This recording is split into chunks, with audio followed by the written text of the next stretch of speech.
অন্তর্বর্তী সরকারের আইন উপদেষ্টা অধ্যাপক ডক্টর আসিফ নজরুলের সরকারি বাসভবনে একটি সন্দেহজনক ড্রোন পাওয়া গেছে।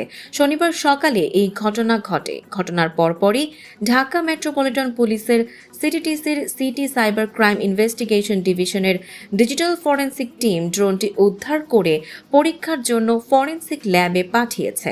ডিএমপির পক্ষ থেকে জানানো হয়েছে বিষয়টি তদন্তাধীন রয়েছে। এই ঘটনায় আইন উপদেষ্টার বাসার নিরাপত্তা ব্যবস্থা আরও জোরদার করা হয়েছে। ডিএমপি কমিশনার শেখ সাজ্জাদ আলী গণমাধ্যমকে জানান, উদ্ধার হওয়া ড্রোনটি যাচাই বাছাই শেষে ফরেনসিক ল্যাবে পাঠানো হয়েছে। জানা গেছে, শনিবার সকাল 8:45টার দিকে বাসভবনের মূল ভবনের ঘাসের ওপর ড্রোনটি পড়ে থাকতে দেখা যায়। তখন বাগানে কর্মরত মালি সালমা হক ঝাড়ু দেওয়ার সময় প্রথম ড্রোনটি দেখতে পান।